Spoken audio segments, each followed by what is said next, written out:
오늘 우리가 살펴볼 주기도문의 첫 마디는 하늘에 계신 우리 아버지여입니다. 이 한마디 속에 기독교의 핵심 진리가 담겨 있습니다.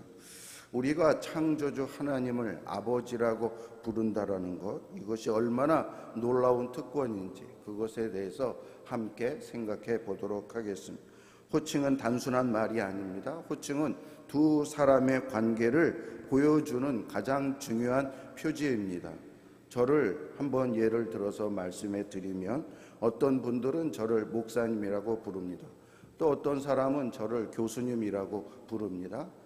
그런데 아빠라고 저를 부르는 사람이 딱 두 사람 있습니다. 그것은 제 아들과 딸입니다. 여보라고 저를 부를 수 있는 사람은 딱 한 사람입니다. 제 아내입니다. 이처럼 호칭은 두 사람의 관계를 정확하게 보여줍니다. 관계의 질, 관계의 깊이, 관계의 성격을 모두 보여주는 것이 바로 호칭입니다. 그런데 예수님은 제자들에게 기도를 가르치시면서 하늘에 계신 우리 아버지여 라고 하나님을 부르면서 기도하라고 가르쳐 주셨습니다. 기도는요, 하나님을 부르는 것에서부터 시작합니다. 하나님과의 관계는 하나님을 부름으로써 시작됩니다. 기도할 때 무엇이 가장 중요할까요? 기도에서 가장 중요한 것은 하나님과의 관계입니다. 내가 하나님을 어떤 분으로 알고 있는가? 하나님과 나는 어떤 관계인가? 이것이 기도의 핵심입니다. 우리 학생들 게임을 좋아하는데요. 게임을 한번 생각해 보세요. 게임에서 아무리 좋은 아이템을 갖고 있어도 아무리 레벨이 높아도 서버와 연결되지 않으면 그것은 아무 소용이 없지 않습니까? 게임 캐릭터가 아무리 강해도 네트워크가 끊어지면 게임을 할 수 없습니다. 마찬가지로 우리 신앙생활에서 가장 중요한 것은 하나님과의 연결, 하나님과의 관계입니다. 하나님과 바른 관계가 맺어진 사람만이 참된 기도를 할 수 있습니다. 우리 인생에서 제일 중요한 것은 무엇이겠습니까? 바로 하나님과의 관계입니다. 하늘에 계신 우리 아버지요. 이 짧은 한마디 속에 성경 전체가 가르치는 하나님에 대한 이해가 다 담겨 있습니다. 성경은 무엇보다도 하나님에 대한 책입니다. 우리가 생물학을 공부를 하면 생물의 종류와 특성을 알 수 있고 물리학을 공부를 하면 물질의 특성을 알 수 있습니다. 마찬가지로 성경은 하나님이 어떤 분인가, 우리에 대해서 하나님에 대한 이해를 가르쳐 주는 것이 성경입니다. 이런 하나님에 대한 이해가 하늘에 계신 우리 아버지여, 이 짧은 구절에 함축되어 있습니다. 예수님은 하나님께 기도할 때마다 언제나 아버지라고 부르며 기도하셨습니다. 마태복음을 보면 예수님이 기도할 때에 아빠, 아버지라고 17번 기도하는 것이 나와 있습니다. 하나님을 개인적으로 친밀한 아버지로 부르시며 기도하신 분은 역사상 예수님이 처음입니다. 겟세마네 동산에서 십자가를 지시는 것을 앞에 두고 너무 고통스러워 하셨는데 그 순간에도 예수님은 이렇게 기도하셨습니다. 아빠, 아버지여, 아버지께는 모든 것이 가능하오니 이 잔을 내게서 옮기시옵소서. 가장 고통스러운 순간에도 예수님은 하나님을 아빠라고 부르셨습니다. 이 아빠는 우리가 아빠라고 부르는 그것과 똑같은 단어입니다. 이것은 예수님과 하나님의 관계가 얼마나 친밀하고 특별한지를 보여줍니다. 그런데요, 여기서 놀라운 일이 벌어집니다. 예수님이 제자들에게 기도를 가르치실 때 하나님을 하늘에 계신 우리 아버지라고 부르라고 가르쳐 주신 것입니다. 여기에는 매우 심오한 비밀이 있습니다. 여러분, 예수님이 왜 이 땅에 오셨을까요? 하나님은 왜 예수님을 이 땅에 보내주셨을까요? 그것은 한마디로 우리를 하나님의 아들로 만들어 주시기 위함입니다. 예수님이 우리를 위해 십자가에 죽으심으로 우리 죄를 용서해 주신 것도 다름이 아니라 우리를 하나님의 아들로 만드시기 위해서입니다. 죄 용서 자체가 궁극적인 목적이 아니라 죄 용서를 통해 하나님의 아들로 만드는 것이 그분의 궁극적인 목적이었습니다. 그래서 사도 바울은 갈라디아에서 이렇게 말을 했습니다. 때가 참에 하나님이 그 아들을 보내사 여자에게서 나게 하시고 율법 아래에서 나게 하신 것은 율법 아래에 있는 자들을 속량하시고 죄를 속량하시고 그 다음에 우리로 아들의 명분을 얻게 하려 하심이라. 아들로 삼으시기 위하여 우리의 신분을 죄인에서 하나님의 아들로 만드시기 위해서 예수님께서 오셔서 여자의 몸에서 나시고 그리고 십자가에 달려 우리의 죄를 지셨다라고 분명히 말씀하고 있습니다. 여러분, 하나님이 우리에게 베푸시는 최고의 선물, 최고 복이 무엇입니까? 그것은 우리가 하나님의 아들 되는 것, 곧 하나님의 아들로 입양되는 것입니다. 여러분, 입양에 대해서 아십니까? 입양된 자는요, 친자녀와 똑같은 권한과 그리고 권리를 갖게 됩니다. 재산 상속도 받고 모든 혜택을 다 받습니다. 우리도 마찬가지입니다. 우리가 예수님을 믿을 때에 하나님은 우리를 당신의 자녀로 입양하셔서 모든 자녀된 권리와 특권을 베풀어 주십니다. 또한 예수 그리스도를 통해 하나님의 아들을 만든다는 것은요, 예수 그리스도를 형상을 본받는 하나님의 아들로 만든다라는 것입니다. 즉 예수님을요, 하나님의 아들의 모델이자 본으로서 예수님을 닮은 수많은 아들들, 자녀들로 만드신다라는 것입니다. 그래서 하나님은 예수님을 맏아들로 만드시며 예수님의 수많은 동생을 만드시겠다라는 것입니다. 요한복음 20장 17절에 보면 부활하신 예수님은 제일 먼저 만난 제자가 여제자 막달라 마리아였는데요, 그녀에게 이런 이야기를 했습니다. 예수께서 이르시되 나를 붙들지 말라. 내가 아직 아버지께로 올라가지 아니하였노라. 너는 내 형제에게 가서 이르되 내가 내 아버지 곧 너희 아버지 내 하나님 곧 너희 하나님께로 올라간다 하라. 이렇게 말씀했습니다. 부활 이후 예수님은 제자들을 내 형제로 부르셨습니다. 하나님을 내 아버지 곧 너희 아버지라고 말씀하십니다. 여러분, 예수님이 부활하신 다음에 제자들을 부르는 호칭이 달라졌습니다.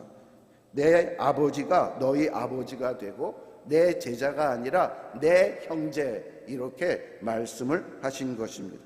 그래서 여러분, 신자들은 하나님을 아버지라고 부르는 것이 가장 기본적인 호칭이 되었습니다. 그래서 우리는 하나님께 기도할 때 예수님이 가르쳐 주신 대로 하늘에 계신 우리 아버지요 라고 부를 수 있게 되었습니다. 그렇다면 하나님의 우리 아버지시며 우리가 하나님의 자녀가 된 것이 우리 삶에 어떤 영향을 끼치며 어떤 결과를 가져오는 것일까요? 첫째, 하나님은 아버지로서 우리를 돌보아 주십니다. 부모의 가장 큰 역할은 무엇입니까? 자녀를 잘 기르는 것입니다. 자녀를 기른다라는 것은 자녀에게 필요한 것을 공급해주고 자녀를 보호해준다라는 의미입니다. 하나님의 아버지 되신다라는 것도 같은 의미입니다. 하나님은 우리의 필요한 것을 공급해 주시고 우리를 보호해 주시는 보호자가 되신다라는 의미입니다. 부모는 어린 자녀를 안아주고 업어주며 양육합니다. 모세는 이스라엘 백성이 가나안 땅에 이르기 직전에 모압 평지에 서서 하나님이 지금까지 어떻게 이스라엘을 돌보고 인도했는지 그것에 대해서 말씀을 했습니다. 신명기 1장 30절 31절에 보면 너희보다 먼저 가시는 너희의 하나님 여호와께서 애굽에서 너희를 위하여 너희 목전에서 모든 일을 행하신 것 같이 이제도 너희를 위하여 싸우실 것이며 광야에서도 너희가 당하였거니와 사람이 자기의 아들을 안는 것 같이 너희의 하나님 여호와께서 너희가 걸어온 길에서 너희를 안으사 이곳까지 이르게 하셨느니라 라고 말씀하셨습니다.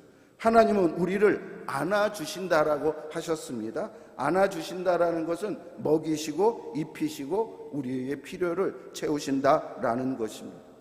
여러분, 하나님은 언제까지 우리를 안아주실까요? 이 땅의 부모는 자식을 안아주는데 시간이 한계가 있습니다. 부모가 자식을 평생 안아줄 수 없습니다. 오히려 부모가 늙으면 자식이 부모를 돌보아주고 안아줘야 합니다. 그런데 하나님 아버지는 그렇지 않으십니다. 하나님은 아버지로서 평생 우리를 안아주시고 돌보아 주십니다. 그래서 이 사실을 이사야 선지자는 이렇게 말을 했습니다. 야곱의 집이여, 이스라엘 집에 남은 모든 자여, 내게 들을지어다.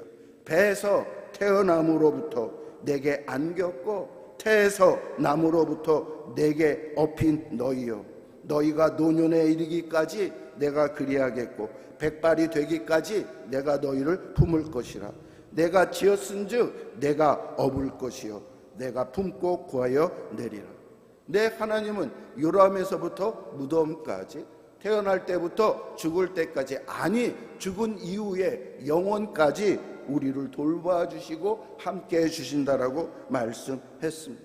그러므로 여러분, 기도할 때마다 하늘에 계신 우리 아버지여라고 기도할 때마다 하나님이 진정한 나의 보호자여 그리고 공급자여 나의 부모라는 것을 깊이 믿고 신뢰해야 합니다.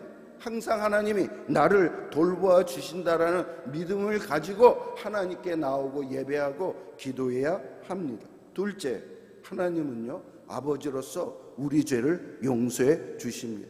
부모는요, 자녀의 연약함을 누구보다도 잘 압니다. 그러므로 자녀의 연약함을 이해하고 잘못과 실수를 용납합니다. 특히 몸이 약한 자녀에게는 더욱 마음을 쏟습니다. 그런데요, 물론 이 땅의 부모는 죄성 때문에 자녀의 연약함을 다 헤아리지 못할 수 있습니다. 또 자녀에 대한 기대치가 너무 높아서 자녀를 힘들게 할 수도 있습니다. 그러나 하나님 아버지는 우리의 연약함을 누구보다 잘 아심으로 우리의 처지를 긍휼히 여기시며 우리가 죄를 회개할 때마다 우리를 용서해 주십니다. 누가복음 15장에 보면 예수님께서 한 비유의 말씀을 했는데 어떤 아버지와 아들에 관한 이야기를 비유로 말씀했습니다. 한 탕자가 아버지의 유산을 미리 받아 타국에 가서 허랑방탕하게 지내며 모든 재산을 탕진하고 말았습니다. 결국 그 탕자는 돼지가 먹는 열매로 배를 채워야 할 정도로 비참한 처지로 떨어졌습니다. 이때 탕자는 회개합니다. 아버지께로 돌아가야 되겠다라고 결심을 합니다. 아들이 돌아오기만 늘 기다리던 아버지는 문 앞에서 먼 발치에서 아들이 돌아오는 것을 보고 맨발로 뛰어가 아들을 안아줍니다. 탕자는 아버지에게, 나는 큰 죄를 아버지에게 졌습니다. 이제부터 아버지 아들로서 돌아온 것이 아니라 종으로서 돌아왔으니 나를 종으로서라도 받아주시옵소서, 이렇게 이야기를 합니다. 그런데요, 이 비유에서 나오는 아버지는 아들의 죄를 이미 용서했습니다. 게다가 아들의 지위를 다시 회복시켜 주시어서 그들에게 아들의 신분을 의미하는 옷을 입혀주고 반지를 그에게 끼워주면서 아들의 신분을 완전히 회복시켜 주었습니다. 15장 22절과 24절이 그 말씀인데요, 우리 이 말씀 한번 같이 읽어볼까요? 시작. 아버지는 종들에게 이르되 좋은 옷을 가져다가 입히고 가락지를 끼우고 발에 신을 신기라. 그리고 살찐 송아지를 끌어다가 잡으라. 우리가 먹고 즐기자. 이 내 아들은 죽었다가 다시 살아났으며 내가 잃었다가 다시 얻었노라 하니 그들이 즐거워하더라. 네, 우리가 하나님께 우리 죄를 용서해 달라고 기도할 수 있는 근거는 바로 하나님이 용서해 주시는 아버지이기 때문인 것입니다. 물론 하나님 아버지가요, 우리 죄를 용서해 주신 것은 그 죄의 대가를 예수님께서 대신 받으셨기 때문입니다. 그러므로 우리가 예수 그리스도의 피를 의지하여 용서를 구하면 하나님은 어떤 죄라도 우리를 용서해 주십니다. 그러므로 우리는 하나님을 아버지라고 부를 때마다 아버지는 나의 모든 죄를 용서해 주시는 하나님이구나, 이것을 믿고 회개해야 합니다. 또한 죄를 용서해 주신 어떤 죄라도 용서해 주신 그 하나님께 감사함으로 나아가야 합니다. 셋째로, 하나님 아버지는 우리를 훈련하십니다. 부모의 중요한 역할 중에 하나는 무엇입니까? 자녀를 교육하는 것입니다. 오늘날에는 자녀의 교육이 학교나 학원에서 많이 이루어지는데요, 원래 당시에는 자녀에 대한 교육이 가장 중요한 것은 가정에서 부모로부터 이루어졌습니다. 부모 모두 자녀 교육에 책임이 있고 특별히 아버지가 자녀 교육에 대한 교육의 비중이 컸습니다. 교육과 훈련의 목적은 무엇입니까? 더 나은 사람을 만들기 위해서입니다. 또는 자신이 맡은 사명을 감당하는 더 실력이 있는 자로 만들기 위해서입니다. 하나님이 하나님의 자녀를 훈련시키는 목적도 마찬가지입니다. 하나님은 특별한 목적을 가지고 훈련시킵니다. 훈련을 통하여 하나님의 자녀다운 자녀를 만들어 가시는 것입니다. 여러분, 성경에 나타난 위대한 인물들을 보십시오. 아브라함이나 모세나 다윗이나 야곱이나 그 어느 누구도 하나님의 훈련을 받지 않고서 하나님의 귀한 일꾼이 된 사람이 없습니다. 하나님의 성도를 훈련시키는 가장 큰 목적 중에 하나는 하나님께 순종하는 삶을 배우게 하기 위해서입니다. 우리는 훈련을 통해서 비로소 하나님께 순종하는 법을 배워갑니다. 물론 우리는 타락 이후로 본성적으로 하나님의 말을 안 들으려고 하는 그런 죄성이 있습니다. 불순종하려는 그런 죄성이 있습니다. 그래서 이 불순종의 죄성을 꺾어야 합니다. 이것이 바로 훈련이 필요한 이유이고 하나님이 훈련을 시키는 이유입니다. 아버지 뜻대로 살겠습니다. 내 마음대로 살지 않겠습니다. 하나님만 신뢰하겠습니다. 세상을 신뢰하지 않겠습니다. 하나님을 신뢰하겠습니다. 이런 고백과 결단이 나오도록 하나님은 우리를 돌보시고 훈련시키시는 것입니다. 하나님이 우리를 교육하시고 훈련하는 시기를 흔히 광야 시기라고 이야기를 합니다. 이스라엘이 애굽에서 출애굽한 다음에 가나안 땅에 들어가는데 그 사이에 40년 동안 광야에서 훈련받는 기간이 있었습니다. 그들은 거기서 가나안 땅에 들어가 하나님 나라에서 하나님 자녀로서 살기에 부족함이 없도록 훈련하고 배우고 고집을 꺾고 하나님이 누구이신가 거기서 바로 배웠던 것이었습니다. 사랑하는 성도 여러분, 하늘에 계신 우리 아버지요, 이 부름이 얼마나 놀라운 부름입니까? 우리가 하나님을 아버지라고 부를 수 있다니, 이 얼마나 신비한 일입니다. 여러분, 홍길동전 아시잖아요. 홍길동이요, 자기 아버지를 아버지라고 부르지 못하고 대감마님이라고 불렀습니다. 왜? 그는 서자였기 때문에. 그런데 어느 날 아버지가 불러더니, 길동아, 이제부터 너는 나를 아버지라고 불러라. 그렇게 아버지라고 부르고 싶었던 그 길동이가 드디어 아버지를 아버지라고 한번 부르면서, 아버지 부르면서 그는 나간 장면을 기억할 수 있습니다. 이와 같이 아버지를 아버지라고 부를 수 있는 것, 더군다나 하나님을 나의 아버지라고 부를 수 있다는 것, 이거 얼마나 대단하고 놀라운 것입니까? 감히 피조물의 입술에서 창조주 하나님을 아버지라고 부를 수 있다니, 여러분 얼마나 영광스럽고 감격스럽습니까? 그렇지 않습니까? 오늘부터 기도할 때마다 여러분 의식적으로 하나님 아버지, 하늘에 계신 아버지라고 부르십시오. 단순히 입술로만이 아니라 마음 깊이 하나님이 정말 내 아버지이다 라는 그러한 마음으로 기도하십시오. 학생 여러분, 시험 걱정, 성적 걱정이 될 때마다 하늘 아버지가 나를 돌보신다라고 고백하십시오. 친구 관계, 진로 문제가 염려될 때마다 하늘 아버지께 기도하십시오. 다른 사람과 비교하여 열등감이 느껴질 때마다 하늘 아버지는 나를 무한히 사랑하신다. 아까 아버지가 아들을 사랑하는 것 보셨잖아요. 부모님들 자녀 걱정이 될 때마다 하늘 아버지께 맡기는 연습을 하십시오. 우리는 불완전한 부모이지만 하나님 하늘의 아버지는 완전 무결한 아버지이십니다. 직장인들 경제적 어려움이나 직장 문제가 있을 때마다 모든 것을 공급하시는 하나님을 신뢰하십시오. 인간 관계에 갈등이 있을 때 하늘 아버지께 지혜를 구하십시오. 고난 중에 있는 분들, 질병, 경제적 어려움, 관계의 파탄, 이 모든 것을 통해 하나님이 나를 훈련하고 계신다는 것을 기억하시기 바랍니다. 하나님은 나를 사랑하셔서 더 나은 자녀로 만들고 계시는 것입니다. 마지막으로 여러분에게 묻겠습니다. 여러분은 정말 하나님을 아버지라고 경험하고 계신지요? 머리로만 아는 것이 아니라 마음으로 정말 하나님이 내 아버지이심을 느끼고 계신지요? 저도 하나님을 아버지라고 느낀 적이 있습니다.